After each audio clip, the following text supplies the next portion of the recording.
welcome back to Steel City Live, only here on Mic Drop Sports. Appreciate you guys for coming through. My name's Jason. I'm your host.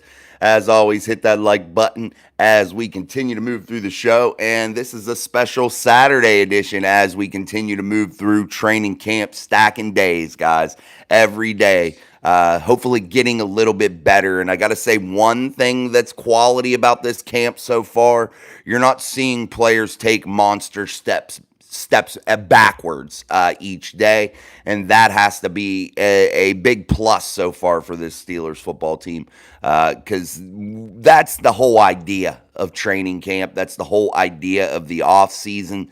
That is stacking these days, getting better each and every single day, even if it's just a little bit, and we have to applaud them for that. So far, so good. Even in positions that it's super hard to evaluate with no pads on. Tuesday can't come quick enough for me because I can't stomach to watch another practice without pads on. It's making me absolutely crazy. So, yeah. Let me get this do not disturb on. I already had one phone call about to come through, so let me get that off there. All right. Yeah, but welcome. What's up, TD? What's up, George T? Miss Pittsburgh. Good to see you guys in the chat with those emojis. As always, as we get started, back in our regular, usual time frame here, about 6:30 p.m. Eastern Standard Time here on the channel. But yeah, we'll just to keep adapting and doing these shows as they come. As time becomes available. I'm considering actually also adding another live because the practices are so early in the day now. You're at about a 10:55 start, I believe. So I'm thinking about adding another live for a post-practice and then our evening session. I don't know. I don't want to add too much to my plate because, yeah, it's taxing to keep up the schedule with regular life and then adding even more and more and more. But we'll see. We'll see how it goes. Well, you want to get football going so bad. At least I do. I'm itching to do it and itching to talk about it constantly, 24/7. And it's kind of crazy to think that it's so close. It's so close. The first preseason game is almost here, man. It's just so close, but yet so far away. That's what's making me crazy. What's up? What's up, Tyler? What's up, man? It's going good. Hope you're doing well too, man. Yeah, guys. Again, every team has reported. So you can really say the NFL season has really basically officially kicked off here. So that's awesome to see, now that every team's reported, everybody, that there's fans of every team. Yeah, we're here, we're pumped, we're ready to go. You're going to just start seeing this shit go full force now. So every team should have reported. Every team has reported. Now everybody is into training camp. Some teams actually, had some shoulder pads on at least. So that's one good thing that I can't wait to see. Daniel, you and your guests know football. God bless you all. Love this show. Go Pittsburgh and Cincinnati. I hope the Bengals sign Jamar Chase and T. Higgins. You all blessed. Thank you. Well, thank you, Daniel. I appreciate your comments, buddy. I just commented on one of yours. But I do appreciate everybody. Guys, I do appreciate every fan from every team, man, because it does add to the conversation. No doubt about it. So this is at least a place you can come and not get beat down, because there's some chats you go into. And if you said you were a fan of another team, they will go crazy, man. It's nuts. Tyler, how come you aren't recording your videos from where you were back in early 2024, for example, a change in scenery or something like that? I bought a new house and I haven't built a new studio. I have plans for it, but I've had so many things going on that I just haven't done it yet. So this is where I have just taken up shop for now. This is our bonus room that we've done nothing with so far, except for have boxes and stuff in it so far. We're just kind of contemplating what we're going to be doing with it, and maybe a family member might move into it. I just haven't decided yet what's going on with it. So definitely we'll figure it out. But by the time season starts, we'll be back in a mic drop type setting. Uh, what is our biggest need? Wide receiver or defensive line? I think you could classify those as equal, George, in my eyes. You could consider those equal things of. I don't necessarily say enormous need or desperate need or just what I'm trying to say is there a position that it would be a luxury if you could add something there, you know? Um, do I think that this wide receiver room absolutely has to have somebody? No. Do I think that our defensive line absolutely has to have somebody? No. But it would be a real luxury, and I can't weigh one more than the other because you know my feelings with what I think about the trenches here. I think the trenches are of the utmost importance, but yet I know how significant a wide receiver could be in this offense if they get a big name guy and what they could potentially bring if they are the right fit, if they're the guy that fits right into this scheme. You're looking at what they're doing with the tight end room right now. So you ask yourself, do you need to add a 30 plus $1 million a year salary on top of a George Pickens potential salary? Is George Pickens' behavior with the way he had a little outburst with Coach Azani going to dictate maybe not signing him? You've seen the Steelers do that before and get rid of players. So, in terms of which is our biggest need, I think it's an equal need there. And I don't even really want to use the word need, to be honest, because I think this team can get it done with whom they have on this roster right now. I would be okay, literally, guys, with who they have right now on this roster, projected starters, projected guys that are going to make the 53 man, projected guys that you would probably consider lockdowns to make this squad. I would be comfortable going into week one with this team. Again, adding somebody would just be a luxury in my eyes. All right, guys, make sure you're hitting that like button as we continue to move through the show. Sorry, I just shaved my. I have a lab that I don't know if you've ever seen her come on here in the background. She's a big yellow Dudley lab. So she's not one of the American yellow labs to where she has like the black nose and the black paws. She's like pink, like pink nose, pink paws. So yeah, she's a Dudley lab, but yet she has super long fur for some reason. I don't know why that sheds so bad. It's not like super long, but it's longer and it sheds so bad. So I shaved her ass because we have hardwood floors all over this house, and then all upstairs is all carpet. And we have to vacuum every day and sweep like 15 times because, like, I am not living in any type of hair or filth. So we have to do that every day, all day long. I even have a Roomba vacuum that runs constantly, picking things up because I'm a germaphobe and I hate dirt in my house. So yeah, but I shaved her, so forgive me if like I'm itchy because I just changed my shirt and shit before I came on. But man, her hair was everywhere, and I have this shaver that was making everything so tiny. Oh my god, it's like getting a bad haircut, and you have to walk around all day with now getting a shower. TD can't wait till the first preseason game to see how the new kickoff change and how it works.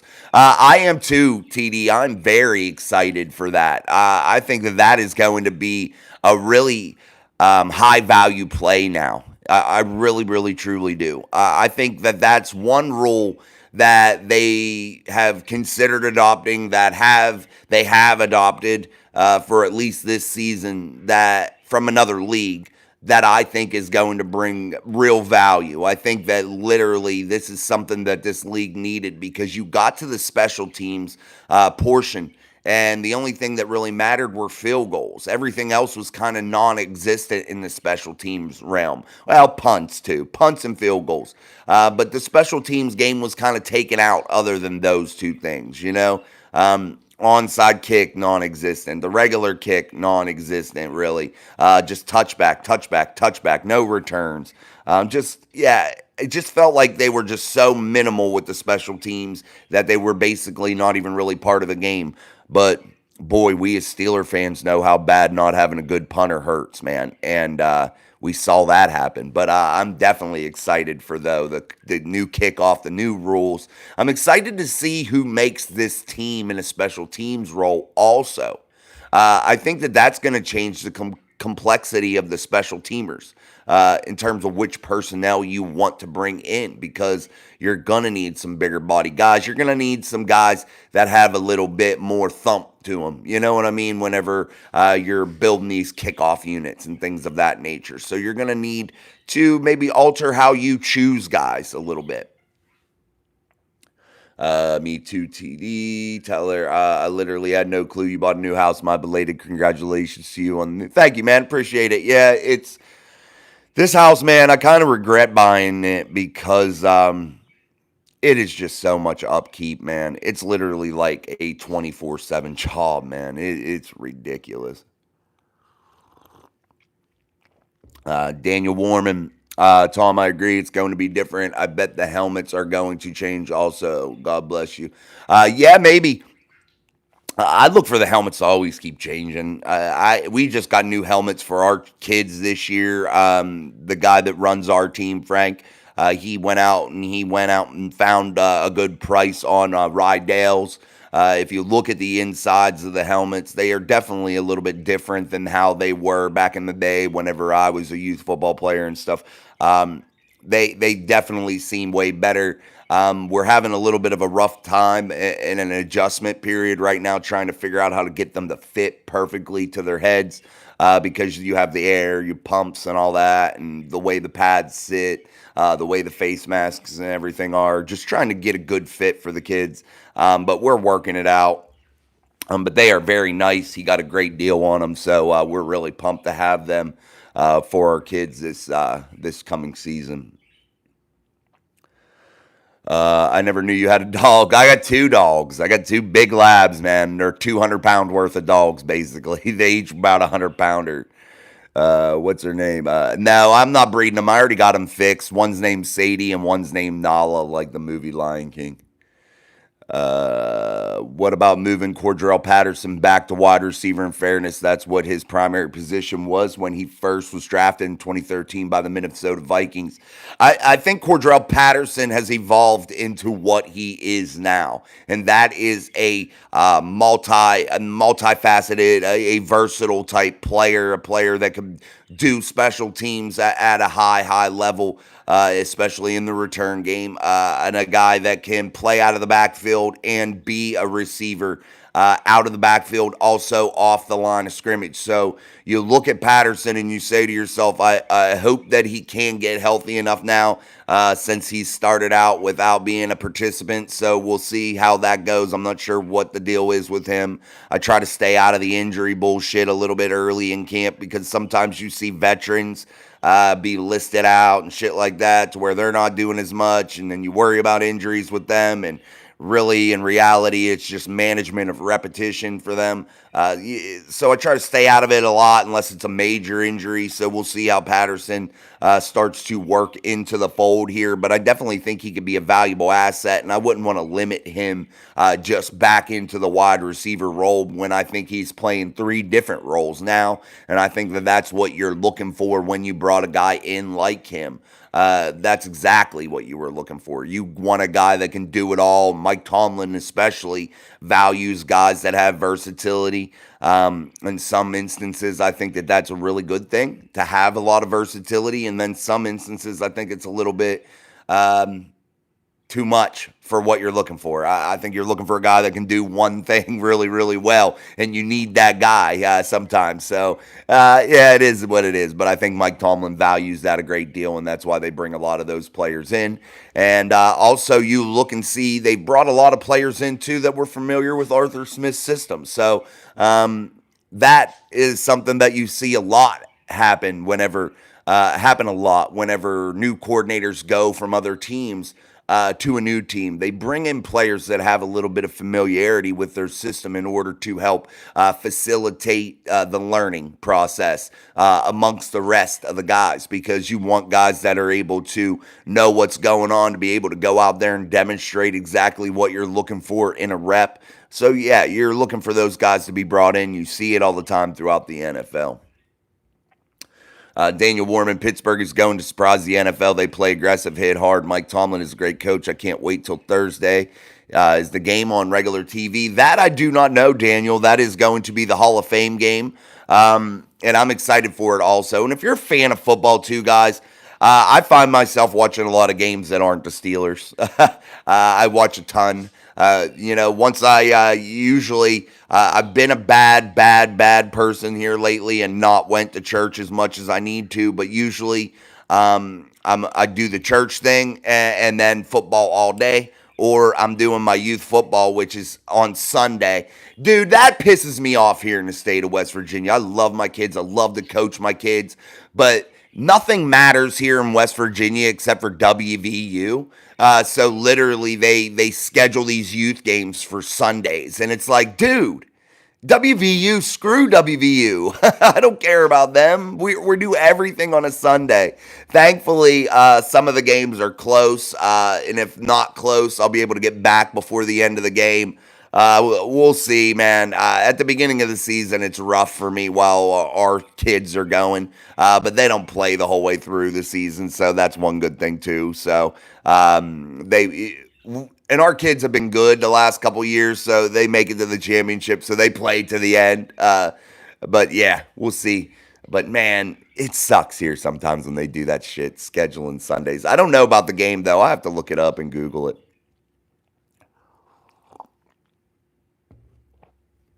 TD says, can't wait to see if Beanie Bishop makes this 53-man roster.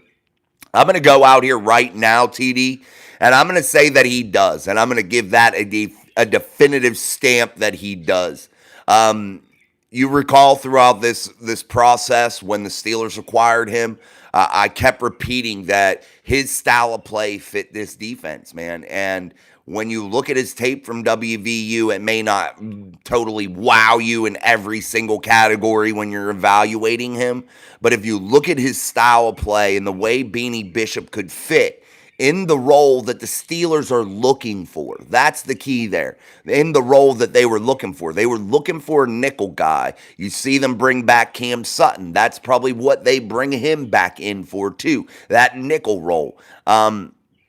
They're not looking for those edge guys because I think they have those guys with JPJ, with Dante Jackson, with a Corey Trice, a Darius Rush, those types of guys. Those are going to be your edge guys. Those are going to be your outside guys. You're looking to bring in those nickel guys, and that's what Cam Sutton was all about, and that is what exactly Beanie Bishop is about. Beanie Bishop fits well as the nickel guy and can do things at a high level. I truly believe that. A guy that moved around a little bit in college, I believe like Western Kentucky, places like that, wherever he was, but moved around a little bit. You turn on his college tape and you look at the things that he does extremely well, and that translates, in my opinion, to exactly what the Pittsburgh Steelers are looking for with the pickup, with bringing him in.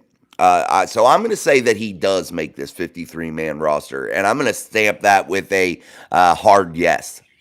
Tom Ford, I disagree about the helmets changing, Daniel Warman. Never know. Helmets change every year, basically. Look at the speed flexes and stuff. I don't think it'll be because of the kickoffs.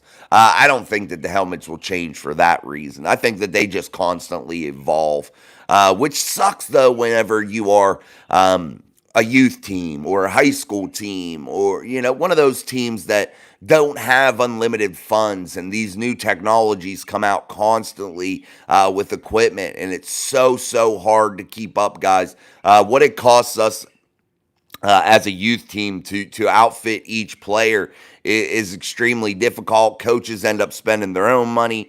It is very hard to keep up with that, but it definitely goes on and on and on. Every year there will be something new.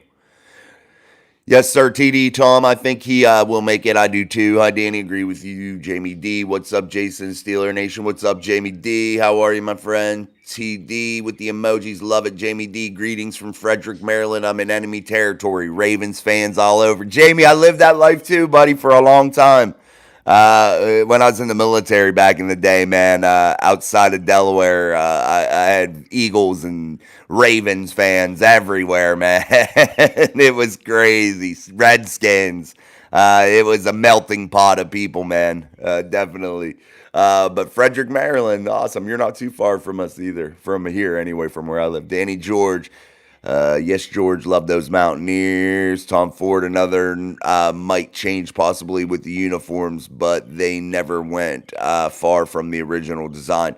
Oh, I think Tom. I think you're confusing what I think he meant, Tom. That's what he meant, like structural changes to the helmet, like design, not the actual like logo and stuff like that. Not that stuff. He was talking about like the design, like Speed Flex, like the Rydales, the different like chin strap setups and shit. Those types of things. Danny's close to me, man. I still can't believe we've never seen each other. Maybe one day. Tyler, I thought you only have one dog. Thanks for pointing that out. You have two of them as well. Yeah, you have two of them as well. I stand correct. It's okay, man. No big deal. Tom Ford, I'm talking about the helmet. Yeah, not the outside. He was talking about the like guts. Flyboy, what's up, man? Great show. Good to be back. Good to be back, man. It's Steelers season. Let's get pumped, man, for sure. Let's go, everyone. Hit the like button. Absolutely, guys. Make sure you're hitting that like button when you come into the show or before you exit the show. I'd really, truly appreciate it as it raises our numbers up, pushes us up through the YouTube analytics. If you really want to support your creators, it isn't about money all the time. It is about those likes and things of that nature. And it's free to do. So that's what really helps your creators achieve the goals that they're looking to achieve. I will say this, though, one thing. You look at YouTube and you say to yourself, man, when you reach a certain level and you get a certain amount of views and you start to go through and you're monetized and all that, you're like, oh man, you'll make a couple bucks doing it.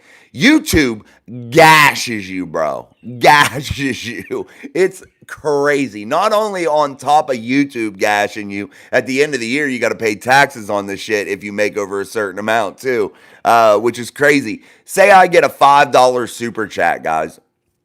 I'll get like $2 of it, $2.10 of it. Ain't that shit crazy what YouTube does to you?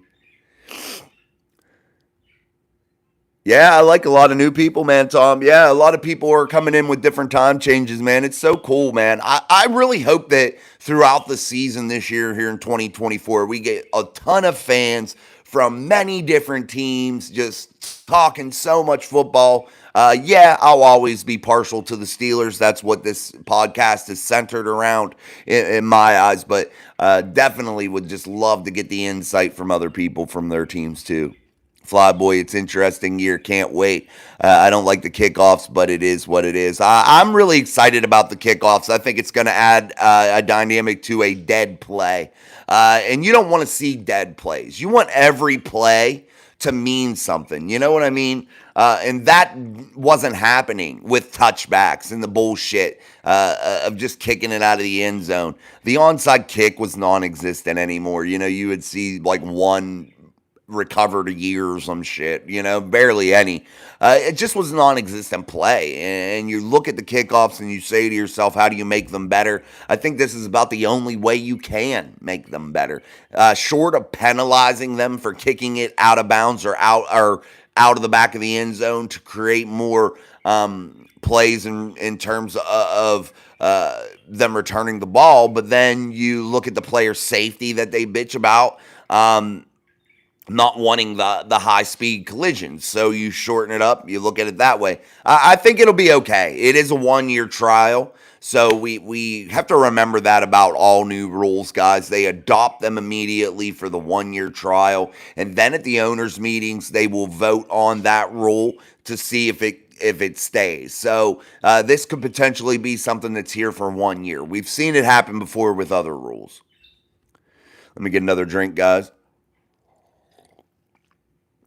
Tyler, your channel is one of the many places on YouTube for NFL fans of all walks of life, regardless of what NFL team/teams you're a fan of I think can all agree with each other on that. Yeah, man. And I got to say, too, about this chat.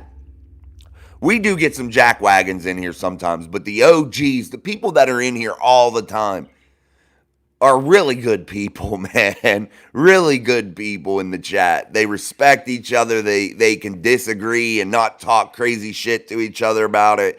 They have different opinions. That's why you guys are really, really awesome. And that's why when I do try to spread the word about the channel, I always mention you guys in the chat because I'm like, these people are cool to where you're not going in there and getting your ass beat down to where you don't even want to watch the show or you don't even want to interact with the show because we have some pretty respectful people, awesome fans here on Mic Drop Sports, no doubt about it.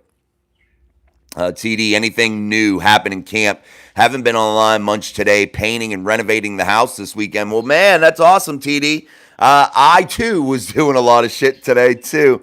I was finishing taking a storage unit apart, too, that I had to do that I've been neglecting, that I still have 2 monster safes in that I have to go get out that I can't pick up by myself, but trying to do it. What's up, John Broadway? Good to see you, man. But trying to, as far as anything new, you look at the NFL and there's some news there where Jordan Love is now the highest paid quarterback in NFL history with a 4-year, $220 million deal. You look at the Steelers, and it's pretty much status quo for no pads on. You're looking at one thing that I think is a positive. I think this team has improved each day of camp. That is what I think we got to focus on the most. I think that's the best thing that could happen to this team is that steady, slow progression. Definitely, I think it's been status quo, though, here for the first 3 days. So we'll see how it goes. Nothing major, nothing earth-shattering. They continue to talk about this massive trade that's on the horizon here. If you recall, I talked about it with Sean last week. I didn't disclose who I thought it would be. Now you're seeing reports about it. I'm thinking it's DK Metcalf. I think that they can make a move there. I really do. If it happens, it happens. If it doesn't, it doesn't. But I think that there is definite interest there from the Pittsburgh Steelers. It's being reported by several outlets that they do have interest in guys like Tyreek Hill, DK Metcalf, and Brandon Ayuk. Yawn. But anyway, that's the word on the street. But nothing crazy, earth-shattering going on yet. Mike Tomlin's still doing Mike Tomlin things, not getting guys in place. But we'll see once pads go on if he makes some adjustments to that depth chart once people start to be able to show what they can do. Tom Ford, fans from other teams would be great in here. It would be fun, as it always is during football season, to smack talk with them. Yeah, man. That's what I'm saying. We can razz each other back and forth. We can talk all types of shit. But we can definitely get some good insight, especially teams that you're playing the next week. Let's face the facts, guys. It's hard to keep up on every damn team, you know? And then when you get fans of other teams and they give you insight on players to watch and positions that, you know, they think are special on their team, you know, that gives you a little insight to the week and helps you, too, if you're a gambler and shit and you bet on these games. Where better to get your information than the fan base, man? The people that watch the game so intently every single week, they know more than these odds makers, in my opinion. That's where I'm getting my information from, the fan bases that know these teams so intimately. They know every damn detail, man. Hey, congratulations to Miss Pittsburgh, member of the Mic Drop Mafia for 4 months now. Appreciate you, Miss Pittsburgh, so very much. JG Black, dang bro. No, I'm not. We'll just get rid of you. All right. What's going on with our QBs and the calf injury from John Broadway?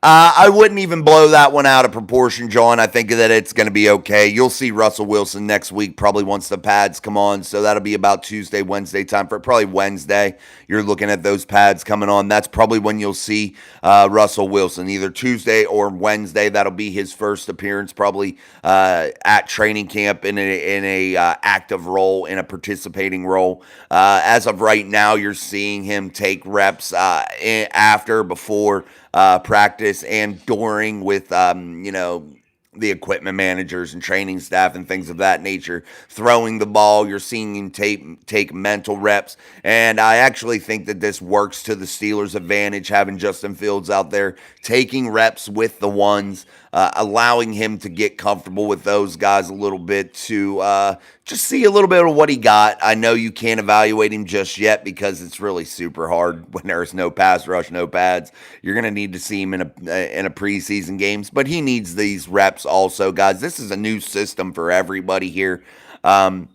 Except for the guys that come from Atlanta from last year and have played for Arthur.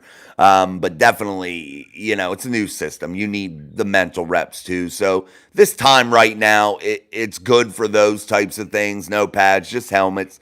But definitely cannot wait for the pads to come on because I can't take much more. But I wouldn't get too worried about his injury with the calf. Yes, everybody hit the shit out of that like button. Thank you, Miss Pittsburgh. Jamie D, what's the word regarding George Pickens? He's giving his coaches static in practice, or is that clickbait? It's not clickbait. There was an incident. I don't think it's an ongoing every time thing that he steps onto the field. I don't think it's that type of significant worry just yet. I think it is a little worrying to see him have an outburst already. But you expect some of that from competitors. You're going to have a little bit of fire in those meetings, the practice periods. You're going to have a little bit of fire, man. And you want guys like that. You've seen great teams have those things happen too. But I don't think it's clickbait. I just think that people are bringing it to the attention of the fan base, considering it's so early and it happened already, and there's all this talk about wide receivers being brought in here, and not just regular old, third tier, fourth tier guys. People are calling for, top tier number one type receiving targets to be brought in. And, maybe that gives George a little bit of fire, and it's maybe pissing him off a little bit to where he's being ultra competitive. I don't know what was said. I don't think many people will know what was exactly said. So that might be rumors. You never know. I mean, unless you're right there to hear what it was going on. You have fans screaming and shit up there. It's going to be hard to tell really exactly what's going on there. But no, we'll see. We'll just continue to monitor that. That's going to be a touchy situation if it continues. Well, you know how the Steelers are. They'll get rid of you. They really will. John Broadway. So what about the third string quarterback from Buffalo? Hold on. I'll talk about Kyle Allen. Kyle Allen brings this experience. He's a journeyman. He's been all over the place. Many teams. And when you're looking at a quarterback room that has a super veteran like Russell Wilson, he's going to be the one. Then you look at Justin Fields, a guy that needs to get as much knowledge as possible just to help him out, man. And hopefully he's able to correct his processing issues and all the other issues that he has by being surrounded by the veterans. Kyle Allen is a guy that could get you out of a stadium, guys. He's not a scrub like to where you're not going to trust him, if need be for a game. You're going to be able to be okay if he gets in there, and he'll get you out of a stadium if need be. Now, as far as being a long-term starter, I don't think that would be something that you're looking to do unless you really, really had to. But I definitely think he could come in case of an emergency, get the job done. But yet I feel like what they've built around Justin in the two-hole here, I feel like they've surrounded him with veteran players, and I think that can only spell good things for him because he's getting to see how to be a pro. Because let's face this, when Justin came into Chicago, there was nobody in front of him to challenge him for that job. It was given to him from day one. He was the starter, no ifs and buts about it. He didn't have to battle anybody. He didn't have any other veteran quarterbacks to look up to. He may have had veteran guys behind him, but he's probably not going to respect them as much considering he's the guy coming in instantly, being put as the face of the franchise, that franchise guy. So, he's probably just a little shady with them. That's probably just natural with the way the situation played out. But he never really got to get behind a veteran and study and really learn how they handle their business and go throughout their day, how they take care of their body in the off season, how they dissect game plans each week, and how they study film and tape, how they handle themselves on the football field in terms of a leader. Those things I think are going to really help Justin in those categories. And also, Justin's going to get to see a guy, Russell Wilson, go at a high level here in terms of his processing, in terms of his ability to check in and out of plays, and really throw wide receivers open and be dynamic as a quarterback. And that's going to give Justin a little bit of a boost, I think, and really help him accelerate some of this learning and to where you're going to be comfortable with him coming in week 8, 9, 10, if there's an injury. You're not going to be, shitting yourself thinking, are we going to get the same old run first Justin Fields? Maybe stays in the pocket too long before he decides to run. Maybe he stares down a receiver too long. Too many things. There's so many things that I could sit here and name that I think that he did wrong over his time with the Bears. But I think it's going to help him, man. I think Kyle Allen is the perfect candidate to help. And I think they were smart and strategic exactly with whom they brought in there. I think they flopped with the Mason Rudolph thing, but I got to say this. When you commit to revamping the whole quarterback room, you don't want to leave one straggler behind, and Mason just happened to be the only guy probably that you would have wanted to keep anyway. And when you're starting fresh because instantly after the way Mason played in those final 4 games, I'll include that playoff game. I thought that he played fairly well. He had one mistake that I thought that was costly. But other than that, I definitely think that he played really, really well throughout his time as a starter. And I think you already were going to have a little bit of controversy with Justin and Russell keeping, Mason would have probably added another layer to that, added some drama that you just don't need. And sadly, that's probably why they just didn't show interest. And they knew what their game plan was. They wanted to totally reevaluate and totally reconstruct that quarterback room. And that's what they did. And they knew the plan. And I think that's why instantly when the offseason hits, they just went with what they were doing and kind of forgot about him and let him go do his own thing. But Kyle Allen, I think, was a solid pickup. Sorry, I got off on a little bit of a tangent there. Tom Ford, I couldn't believe how many compliments I got at work about my new Steelers scrub hat. I wasn't aware there was this many Steelers fans in Ocala, Florida. Dude, they're everywhere. Where'd you get it? You have the scrub hat? Where'd you get one? I want one. I need one, bro. JG Black, they're saying Justin Fields is improving with more practices. They are. And I think what they're talking about, and I hope that what they're talking about is like footwork and things of that nature. But again, there's no pass rush.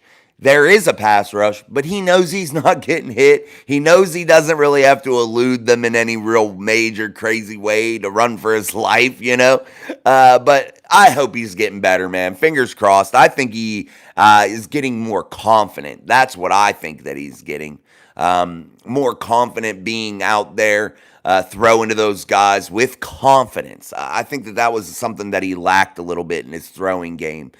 So, yeah, I think that he is getting better, and hopefully that continues. But once the pads come on, once he gets inside of some preseason action, we'll see exactly what he can do. What worries me about the preseason with Justin that might give us a false sense of security with his play is he's used to playing a starter role. And when he drops back down and he's going to play against guys that are 3rd, 4th on the depth chart, for other teams, and he's playing a whole defense of that, he's going to probably look really, really damn good, and people are going to be screaming for him to start, But we have to really be mindful of who he's playing against, what all the circumstances and the variables are. We all got overhyped about Kenny Two Gloves last year, Kenny Kitten Mittens. So we learned our lesson there. So let's not overhype his performances because they're probably going to be really good in the preseason games, just to let you know. Danny George, we will meet up soon. Jason, have a great time together, brother. Absolutely. We'll get it done, man, for sure. TD, do you think Muth will be our top receiver this year in receptions? TD, I think there's a major possibility that happens. I definitely think that because you look at what the Steelers are really trying to do. And I don't like to ever compare teams to other teams because I think there's so many other variables and shit that you just can't do it. It's hard to do. But if I'm looking at the scheme I think that Arthur Smith wants to run, and you look at what the Patriots were able to do with Rob Gronkowski and Aaron Hernandez, regardless of what he did. Beyond that, on the football field, what Bill Belichick was able to do with that tight end room during that time was absolutely special. And I think that that's the idea that you're looking at Arthur Smith and you're saying to yourself, you're looking at probably something that he would like to mirror there. And you look at some of what these tight ends can do.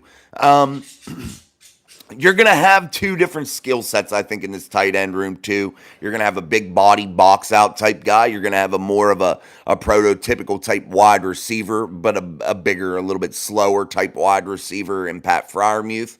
And I think you're going to be able to do a little bit different things. And I think you look at what you saw out of Gronk and Aaron Hernandez and them back in those days and with what they were able to do, really emphasizing some of the routes that I think tight ends can win on a lot. And those are more flag routes, things like that, to where they're not coming, with their big body and trying to start and stop and come back to the quarterback. You want to have them on those like flags, those posts, those drags, things of that nature, in order for them to just continue their momentum with their big bodies, allow them to work on the linebackers, get that first step, let the quarterback anticipate, throw them open a little bit. But you're looking at this tight end room and you say to yourself, they could be absolutely super special. And Pat Freiermuth being the leading receiver of this football team is not a far-fetched idea. But it all comes down onto what? Pat Freiermuth being able to remain healthy. That's going to be the whole key to that. Because his injury history in his short career is significant. He's lost a lot of time, man. And he's averaging, 10 games a year or something, That's not enough in a 17-game schedule for the Pittsburgh Steelers to rely on. I just really think that that's going to be the biggest telltale sign of what Pat's able to do. I think the intangibles are there. He's athletic. He can catch. He can run good routes. I do worry about him slightly in the run game. I don't think he's as good a blocker as some other tight ends in the league, but I really appreciate his pass catching ability. And I think that if given the opportunity, he'll be able to do big things and be a leader in receptions on this team. John Broadway, not that it should matter, but letting Mason Rudolph go, would you have kept him? Because I would have kept him. I absolutely would have kept him.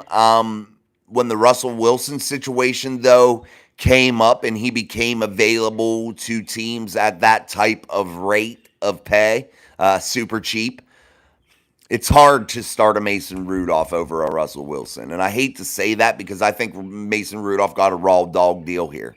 In the city of Pittsburgh. I think Mason Rudolph should have been allowed to get a full year, the starters reps, uninterrupted, a real significant chance to get the job done. I feel like he was put in at times and never really given the full reins of the football team. And I think that I would have loved to see 1 year of Mason Rudolph with the way he had matured finally. In his fifth year, sixth year, whatever it was, with the Steelers. I would have loved to see him just get 1 full year, man. But that's neither here nor there. I would have kept him, though. Thanks for your tangent. It answered everything. Thanks, dude. Tom Ford, Noah Stragbine said he heard from a source that the Steelers will soon sign/trade a top-tier wide receiver. The three names he mentioned were DK, Brandon Ayuk, and Tyreek Hill. Yeah, I mentioned last week, dude, that the Steelers were looking at some people. I didn't want to mention any names, though. I hate to report false news.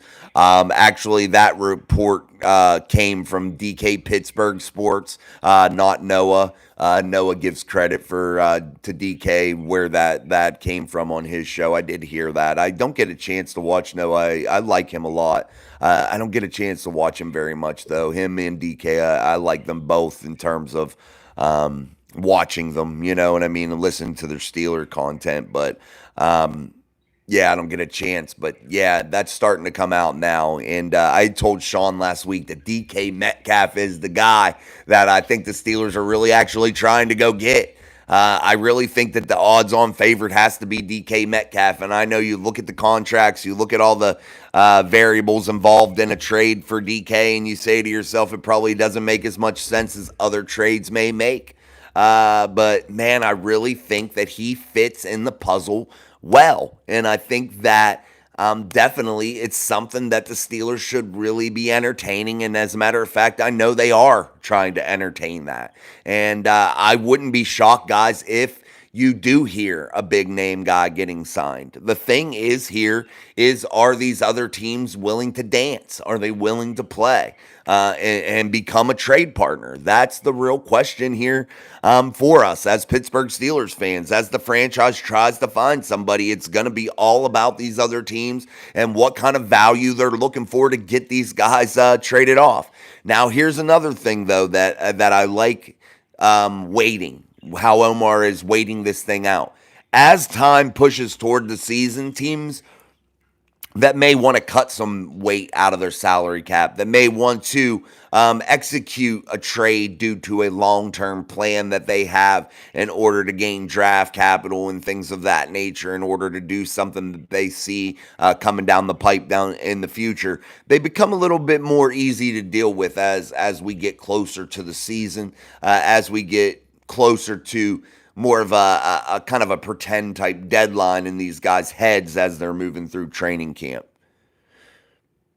Hit the thumbs up. I'd appreciate it. Absolutely. Thank you. Hit that like button, guys. Let's get those likes up for us here on a Saturday now that we are back to basically 7 days a week. The morning upload is going to get back to being steady again. I've been doing it like 2 or 3 days a week as of right now. But the news was really dry, and I'm not going to sit there and make clickbait every day for you guys to go click on that don't make any sense. I'm not going to try to do that. I'm going to try to continue to be as original as possible. So I just haven't had enough stuff, that I wanted to go over. So we'll see. Things are picking back up. We'll be back to 5 days a week on that here soon too. But man, I did 5 days a week on the morning upload for damn near 90% of the off season. So I'm pretty proud of myself for that. John Broadway, I believe that we have 3 tight ends that can power us through the red zone. I think we have more than 3, actually. I think we got about 4 that could do some things. I think that Connor Hayward's going to be a beast, dude. You just watch and see that, guys. You just wait and see what Connor Hayward's able to do. I'm really predicting him to have a breakout year. I just like the way he could create some mismatches, and I know people may not think that, but I do. I bought my Steelers scrub hat on Amazon personally. I never seen one, but it's a snapback. Oh, cool. I never had a snapback. Mine all have, the ones I have all have ties in the back, and I don't like the ties because sometimes they like dangle on your neck there, and they become bothersome after a while. I didn't start wearing a scrub hat, though, until I went to Texas on a COVID assignment. Well, no, New York. When I was in New York City on COVID assignment, and then in Texas on COVID assignment, I started really wearing the scrub hat because, the whole PPE thing, you had to be like covered up and all this shit. But I got really into the scrub hat. Now I really like it. TD, when Mason was drafted, Big Ben was threatened that Mason was going to replace him, and he never got a chance. I don't know the situation there, TD. You may know better than me with that, buddy. I don't know what was said or what went on there with that. I know that the Steelers definitely, though, did not plan correctly for life after Big Ben. They definitely allowed Big Ben to run the franchise almost at times. He could do no wrong, say no wrong. It kind of got a little bit crazy there toward the end with how much pull Ben actually had inside of that building, believe it or not, in my eyes anyway. But yeah, they didn't prepare for life after Ben Roethlisberger in the way they should. John Broadway, to what extent are we going to give up a possible draft like we did for Minka? Yeah, you're seeing some real crazy freaking numbers thrown out there, man. Andrew Filipponi on Twitter put this one stupid ass shit. Man, I don't even know why people would even entertain it. It was like something like monster. I think it was Andrew. Maybe it wasn't Andrew. I don't want to knock him. Maybe it wasn't Andrew. I'm trying to think of who it was. Somebody put it on Twitter to where it was like multiple first round picks for a guy like Tyreek, absorbing his salary, all types of shit. And it's like, there has to be some give and take. You're just not going to go out there and mortgage several years of your franchise's future in terms of high value draft capital for absolutely no apparent reason whenever you're going to get a guy that's super high priced and you're not getting really the return for your investment, in my opinion. Steelers are a team that builds through the draft. So to give up multiple years of your team's future sometimes just isn't the way to go, man. And how do you I think this is how I think about big trades. When you make a big trade, I think to myself, if you're the GM, you need to have a plan in place to start recouping some of that draft capital. It's okay to get rid of it, but you need to already have a plan in place with other players perhaps that are on your roster that you're going to be trimming off anyway due to salary restrictions when you bring in and you take on monster contracts. You need to have a plan in place to be able to start to replenish the cupboard a little bit in terms of draft picks. That's just my opinion. I think that you need to have that backup plan, that plan B, that like, just figure it out. Kind of know where you're going to kind of go to replace some of those picks some way, somehow. But there's a lot of people that are saying they want to give up like 2 first rounders, a possible 6th or 4th or whatever. It's getting kind of crazy. In reality, I think a pick or 2 would suffice. And I don't think they both need to be first rounders, If you're the Steelers and you say to yourself you're comfortable with the pieces that you have puzzle-wise as you're building this roster, and you say to yourself, we're comfortable with not having a number 1 next year in 2025, we're just going to go ahead and we're going to roll with it. And the guy that we're getting for this number 1 is going to be like our first-round selection next year. If you're comfortable doing that for 1 season to make a real run at it and you think that you have a legitimate chance as the franchise, possibly does. Maybe they do make a big move like that, but I can't see them giving up more than 1 number 1, and preferably more like a 2nd and a 3rd, or I don't know. It's really hard to evaluate the value of those picks. I know, Tom. I was surprised too, but we're back in regular season form here almost. Usually in regular season, I don't go live even on Saturdays, actually. Sundays I go live for the games and stuff. TD, it was Andrew that out. Yeah, it might have been.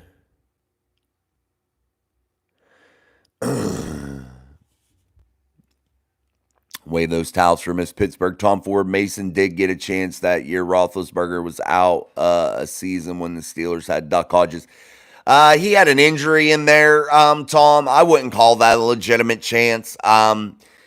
The way that Duck Hodges situation went, the amount of pressure that was on Mason Rudolph in that situation, that wasn't an ideal situation to be thrusted into to actually have a real legit shot. The injury that occurred to him when he was playing well there at the end in that Jets game, I believe. Yeah, there were several variables in that season that doesn't tell me or doesn't scream out to me that was like a real legitimate shot. It was still early in his career. What I'm really referring to now is how that he had grown over these last 5, 6 seasons, and I think when he got the chance to play here last year, his maturity level, his ability to stand in the pocket, his knowledge of the offense, his knowledge of his players around him and what they're able to do. I definitely think that he had taken giant leaps and strides in terms of his pocket presence, his ability to throw receivers open, process the game. I would have loved to have seen a guy get a chance that really had all those tools now at his disposal, and really see a real chance. Yeah, I just don't think he ever really got one. AK Davis, congratulations and thank you so very much for being a Mic Drop Mafia member for 6 months now. Thank you, AK. Truly appreciate that. John Broadway, our D line, would you go for a good nose tackle? Absolutely. I mean, I'd never, guys, never pass on a good nose tackle. Never pass on anybody good on that D line if you can get them, man. They're so valuable, so valuable. They cause so much disruption, man. A good defensive line can really dictate the pace of a game, control a game, and really wreak some havoc. You never pass up a good nose tackle, and I would go for it. If it works out, if the situation is right, you get them, man. Let me get a drink.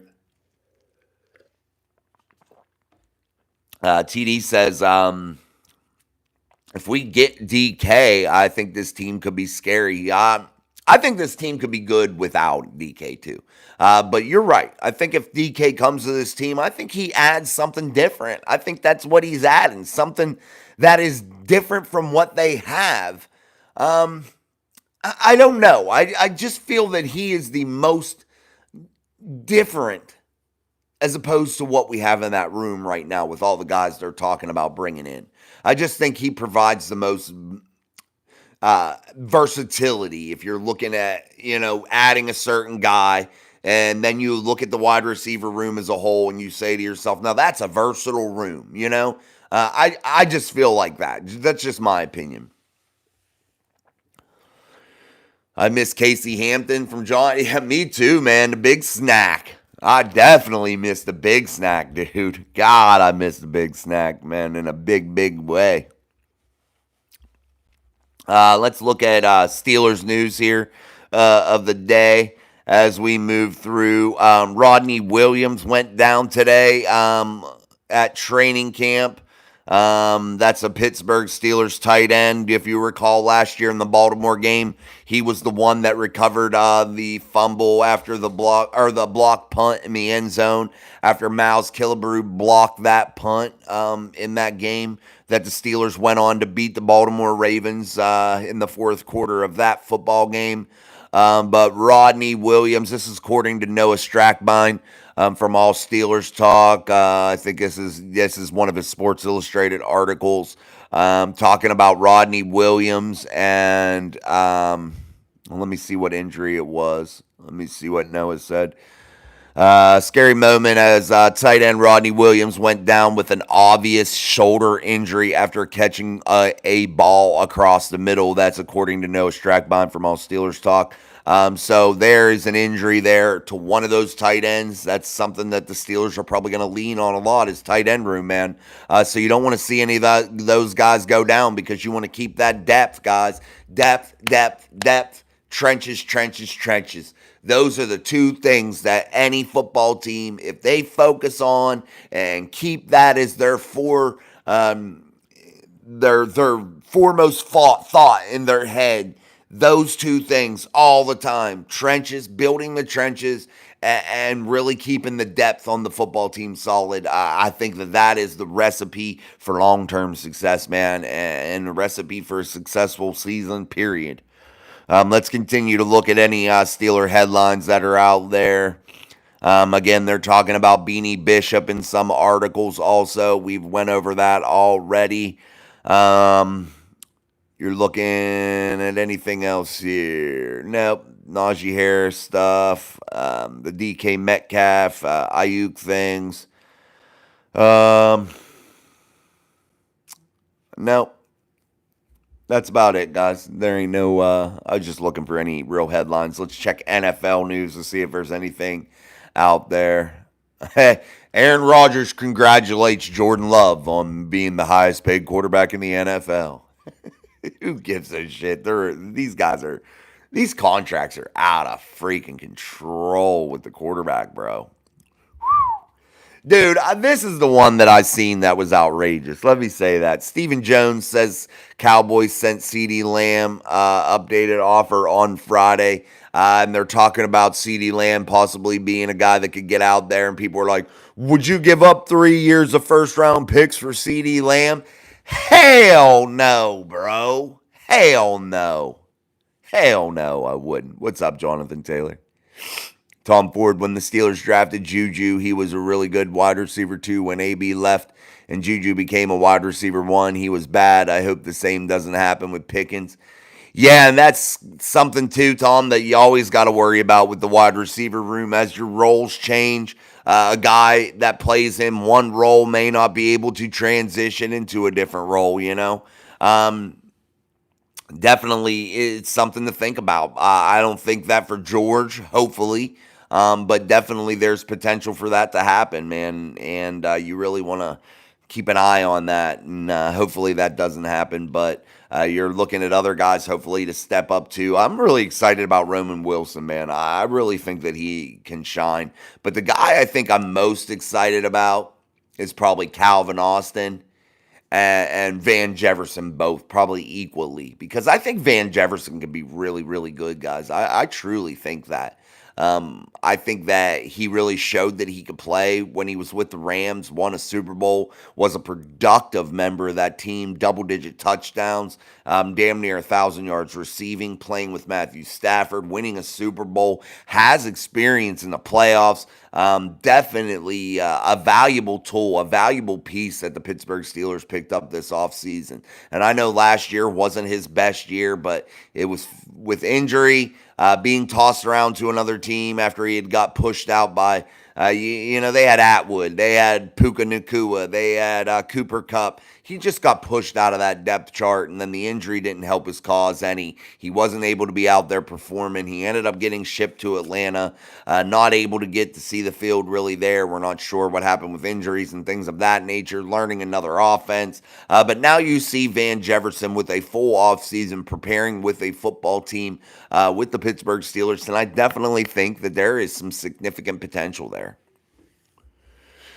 TD, does that mean with that injury, the tight end from Atlanta has a chance to make the team? I would say, yeah.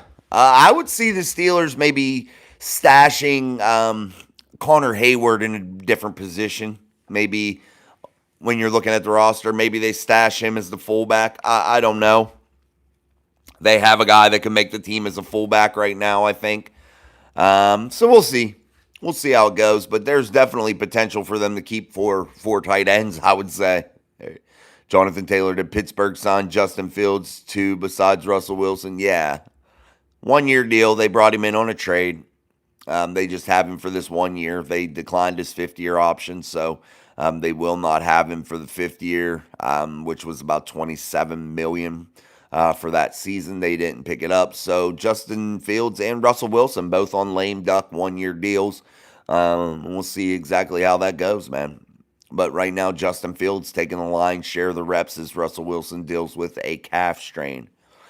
Tom Ford, I wanted the defensive tackle from Georgia, Jalen Carter, so bad. That kid was a generational talent. Yeah, I would have liked to have him too, man. That would have been freaking awesome. No doubt about it, man. How's Sean doing? Okay, man. He popped in the chat yesterday, so we have a massive time difference, 6 hours, so I don't get to talk to him too often. But Andy's on these night shift schedule now, so he's MIA most of the time because the night shifts are tough, man. They're so tough to do. And you guys probably know that too. So, yeah, Sean's on the night shift, not feeling good train. But hey, I think he's better. We'll see what happens, though. I'll talk to him hopefully soon. All right, guys, I think I'm going to wrap it up. 63 minutes for Saturday's show, man. Awesome. I appreciate you guys. There will be a practice tomorrow, Sunday, Latrobe, Pennsylvania.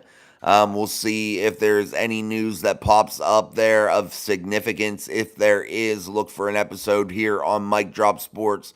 Or just turn on your notification bell. That would probably be the best. And make sure that you're tuned in for when this really gets popping off here, and breaking news happens, and be one of the first to get it. John Broadway, so what is the draft class of 2025 for quarterbacks to start? I don't know, man. I got to say this, John. I never look ahead that far. I got to be honest with you. I have done no significant looks into any type of college player or draft, mock drafts or anything like that. I don't do any of that until the season ends because I can't get into it for some reason.